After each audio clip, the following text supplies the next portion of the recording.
And eventually, and this is all in the vow, actually, some of these recordings are in the vow. Eventually I said to my business partner, are you in this thing? Are you involved in this thing? I was recording the conversation. And she said, are you recording? I said, yeah, of course I'm recording. I record everything, because I was very paranoid at that point. And she said, can you stop the recording? And I stopped the recording. And then she said to me, I'm in this blackmail society. I'm fucked. They've got it. They've got all the stuff on me. I can't get out.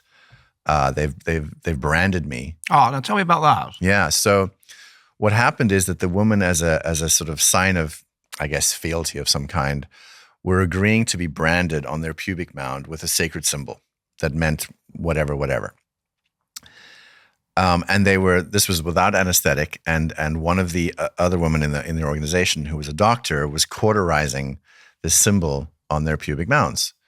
Very, very painful. They were held down by other women, naked, and this is all recorded. And it took some time to cauterize the symbol. And as I'm talking to my business partner, she tells me about this, and I say, show it to me. And we look at it, and we're like, yeah, those are his initials. Those are his. So they're branded as cattle or as slaves. As cattle, slaves, prostitutes, that kind of thing. And all of it was being run by him. And the idea was that at any time of day or night, because they had to respond to commands. So first of all, they had to ask permission to eat. They had to be under a certain amount of calories. They could be contacted day or night. They had to be constantly ready for it. But they had to ask permission for everything, because they were told that the more you submit, the more you relinquish your need for freedom, the more freedom you'll have. Slavery is freedom. And they were like, okay, great. And so sometimes he would command some woman to meet him in some shed, have sex with him. And there was all this stuff going on with hundreds of women under his command. And that's the thing we eventually figured out.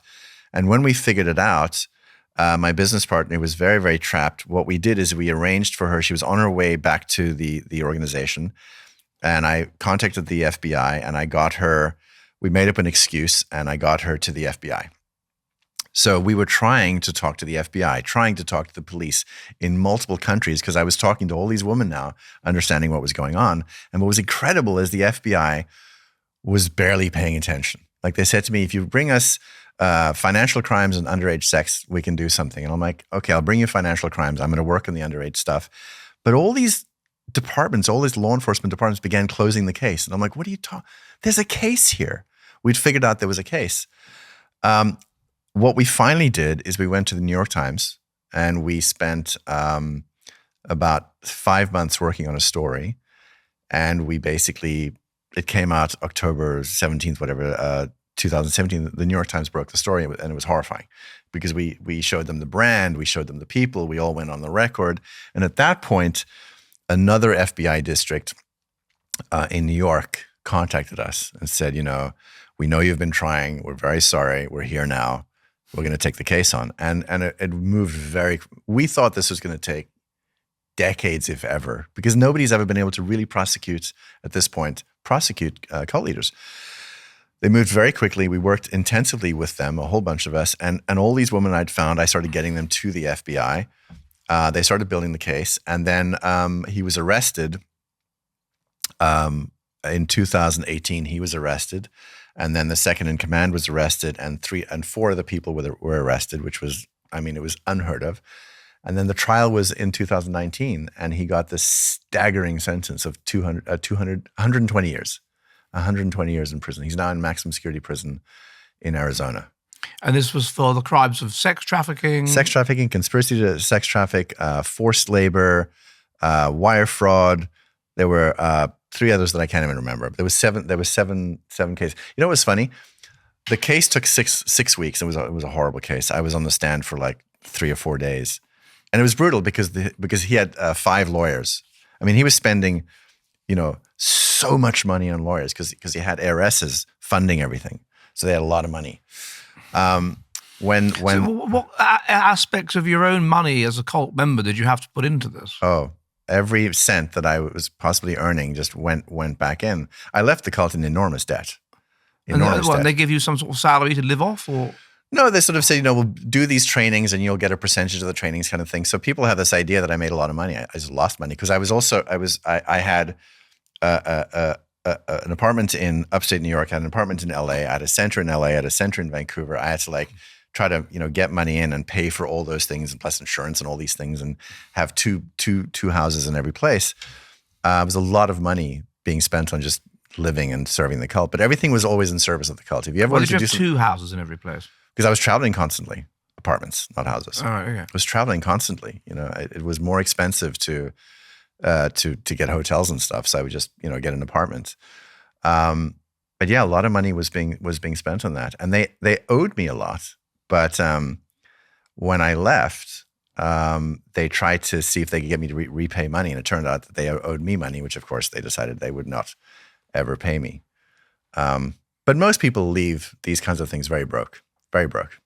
What was the? Did they sort of? Did the cult members presume? Did they sort of came after you? Did they? I mean, you'd broken down the whole thing as part of their identity and made them feel important. Yeah, it's really interesting. So we were trying to get to people as much as we could because we knew that once we left and they realized that we were not friendly for a long time, not a long time, for a few months they weren't sure. They basically said about me that I've taken a sabbatical, and people inside the cult were like, "That's weird. I've never heard of him even say that." What they didn't know is that we were talking to the FBI, talking to law enforcement, but we had to keep up appearances, which is basically, I'm going to go off and do my life now because thank you very much. Tools were wonderful, yada, yada, yada. When they finally realized that we were not on board, they all sort of gathered together against us because now it's us and them. We were considered suppressives. It's the same term from Scientology. And so they began all these legal processes against us. One of the people was overheard saying, "We've released the legal dogs against them." Against them meant us. So they started building cases like they had a lot of contacts in Mexico with high-powered officials and judges.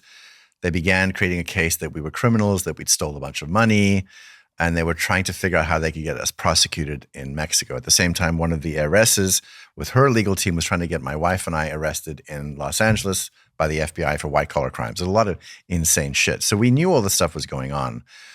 But at that point, we began working very closely with each other to figure out how do we fight this very powerful machine because they had a lot of money at their disposal. We would have lost had the FBI not decided to get on board. We would have lost because they had so much money. They would have destroyed us. Because previously, there was another wave of defectors 10 years earlier. They litigated them into non-existence.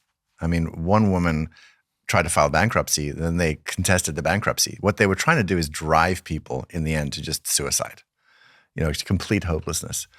And everybody that's in the cult starts to get on board with that, and they start to believe that. To this day, there are cult members that they may have left, but they refuse to talk to me.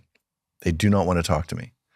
And I spoke to one of them recently and I said, "Why did you not believe me?" And she said, "I thought you were crazy." I said, "Why?" I said, "You were saying things that were crazy." I mean, like women are being branded? She said, "Yeah, it seemed crazy. It seemed so unlikely." And that was what happened. We said to people, "He's branding women." And they'd say, "Well, is he branding women? Is he personally branding women?" I said, "No, the doctor's branding women. He's coercing her to do it, or she's doing it because she's in love with him or whatever." So there's all this sort of data-driven sort of science speak going on. Well, what's your proof? What's your this? And eventually I realized proof's not going to make a difference because they're still in the thrall like I was. But yeah, they tried to do a whole bunch of things to destroy us. Eventually, when the indictment documents came out, a lot of people were horrified. We found things out that we didn't know, like his text messages with some of these women, like buying BDSM things and building a dungeon and building cages to put women in, like all the shit we didn't know, that was coming out in the indictment documents. A lot of people at that point thought, this is insane. As I'm sure you think it is. Well, yeah, I mean, it is. If it is, I mean, I've done a lot of reading about cults and so forth, and often it's sexually coercive and that sort of thing. But this is, I mean, it's like kinky. I mean, it's multi-level marketing. It's a multi-level marketing way to get sex whenever you want, is what he was doing in the end. And that's what a lot of these cult leaders ultimately do. Yeah. And that's the very. If we go back to you interviewed me on your channel. I don't know which is going to come out first, this or that. And it's fascinating that ultimately, as males, we are evolved to really create a kind of sex cult. We are evolved to polygamous mating systems in which there is a high status male. Are you ready for the future of the West?